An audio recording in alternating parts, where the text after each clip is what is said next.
تو مریم نواز صاحبہ کو بھی دیکھنا چاہیے کہ یہ آپ کا شکایت سیل ہے. اگر ایسے شکایت سیل آپریٹ ہو رہے ہیں، کام کر رہے ہیں، تو پھر اللہ ہی حافظ ہے آپ کا بھی اور آپ کے اداروں کا بھی. وعلیکم، میں وزیر اعلیٰ پنجاب مریم نواز شریف آپ سے مخاطب ہوں. حکومت پنجاب نے نگہبان رمضان پیکج اور صاف ستھرا پنجاب مہم شروع کر دی ہے. اسی طرح پنجاب کے سرکاری محکموں سے متعلق شکایات اور ازالے کے لیے وزیر اعلیٰ شکایات سیل بھی قائم کر دیا گیا ہے. اگر آپ کو کسی محکمے سے متعلق کوئی شکایت ہے تو برائے مہربانی مجھے تفصیلات سے ضرور آگاہ کریں. شکایت درج کرانے کے لیے 0800002345 پر کال کریں یا اپنی شکایات خود آن لائن درج کریں. آپ کی شکایت مجھ تک پہنچ جائے گی، جس کو میں بذات خود مانیٹر کروں گی. شکریہ. السلام علیکم. چیف منسٹر کمپلین سینٹر میں خوش آمدید. پنجاب سوشل اکنامک رجسٹری میں شہریوں کے ڈیٹا کا اندراج شروع ہو چکا ہے. اس سے متعلق آگاہی اور معلومات کے لیے 1 ملائیں. نگہبان رمضان سے متعلق معلومات اور شکایات کے لیے 2 ملائیں. روٹی اور نان کی نئی قیمت کے نفاذ سے متعلق شکایات کے لیے 3 ملائیں. سرکاری محکموں سے متعلق شکایات کے لیے 4 ملائیں. اس وقت تمام نمائندے صارفین کی رہنمائی میں مصروف ہیں. برائے مہربانی انتظار فرمائیے، آپ کا رابطہ جلد نمائندے سے کر دیا جائے گا. شکریہ. جی سر بتائیے. یہ میری ایک کمپلینٹ ہے ایریگیشن کے خلاف. جی بتائیے کمپلین کا نمبر.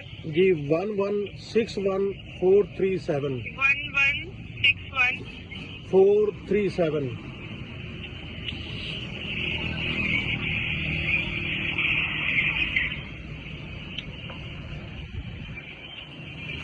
یہ آپ نے ایریگیشن ریلیٹڈ کمپلین درج کروائی. جی جی جی جی ٹھیک ہے سر، آپ کی کمپلینٹ ڈراپ کر دی گئی ہے. یہاں پہ لینڈ گریبنگ سے ریلیٹڈ آ گئی تھی. آپ کا مسئلہ نوٹ ریلیونٹ ٹو ڈپارٹمنٹ ہے. میں آپ کی کمپلین دوبارہ سے درج کر رہی ہوں تبریز سر. ٹھیک ہے. اچھا.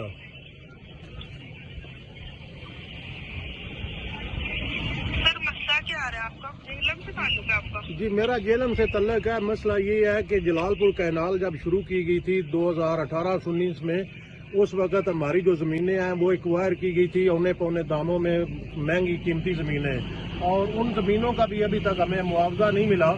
اب جب کہ میں نے چکر لگائے ہیں یہاں ایریگیشن ڈپارٹمنٹ کے، جہاں تحصیل آفس میں آیا ہوں، تو وہ کہتے ہیں جی کہ ووچر جاری ہو گئے ہیں. ہمیں ووچر ملے ہی نہیں ہے. اگر جاری ہوئے ہیں تو کس نے ریسیو کیے ہیں؟ تو وہ یہ سارا کچھ کر رہے ہیں.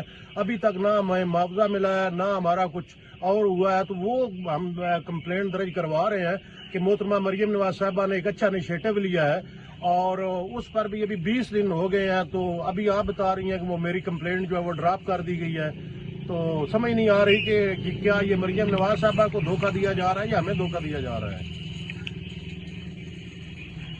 جی سر، آپ کا مسئلہ جو ہے وہ میں دوبارہ سے کمپلین درج کر رہی ہوں اور ہائی لائٹ کر دی ہوں کہ اپنا مسئلہ جو ہے وہ جلد سے جلد حل کر دیا جائے. ٹھیک ہے. ہاں جی 20 دن ہو گئے ہیں. پہلے میں جو ہے نا واپس جانا ہے بیرون ملک، اور جب میں وہاں چلا جاؤں گا پھر پتہ نہیں کب 1 سال بعد آؤں گا، 2 سال بعد آؤں گا، تو پھر یہ پروسیجر ہوگا. تو یہ تو ضلالت کا پروگرام ہمارے لیے تو ختم ہی نہیں ہو رہا. مریم صاحبہ تو بہت اچھا کام کر رہی ہیں لیکن محکمے تعاون نہیں کر رہے. جی ٹھیک ہے. مسئلہ آپ کا جو ہے وہ لکھ دیتی ہوں، ان کا مسئلہ جلد سے جلد حل کر دیا جائے. جی بہت مہربانی. کب تک پتہ کروں دوبارہ؟ جی کب تک دوبارہ کال کر کے معلوم کروں؟ ابھی تک تو کسی نے رابطہ تک نہیں کیا. کال کر کے کچھ دن تک کال کر کے پتہ کر لیجیے گا. جی ٹھیک ہے. Thank you. کال کرنے کا شکریہ. کال فیڈ بیک لیے آپ سے کی جا رہی ہے. Thank you. اچھا جی، اب آپ نے دیکھا ہوگا کہ 20 دن ہو گئے ہیں کمپلینٹ درج کروائی گئی ہے. تو آج وہ جو محترمہ ہے وہ کہہ رہی ہیں کہ آپ کی کمپلینٹ جو ہے وہ ڈراپ کر دی گئی ہے لینڈ گرابنگ جو ہے اس کے معاملے میں ڈال کر. تو مریم نواز صاحبہ کو بھی دیکھنا چاہیے کہ یہ آپ کا شکایت سیل ہے. اگر ایسے شکایت سیل آپریٹ ہو رہے ہیں، کام کر رہے ہیں، تو پھر اللہ ہی حافظ ہے آپ کا بھی اور آپ کے اداروں کا بھی. تو آپ تو اچھا کام کر رہی ہوں گی لیکن آپ کے جو ادارے ہیں وہ آپ کو ماموں بنا رہے ہیں، ان کا خیال کریں. تو یہ حقیقت ہے، یہ وہ کچا چٹھا ہے آپ کے شکایت سیل کا، یہ وہ حال ہے. اگر ایسے ہی سارے ڈپارٹمنٹ کام کر رہے ہیں تو پھر یہ شکایت سیل ہی بند کر دینے چاہیے.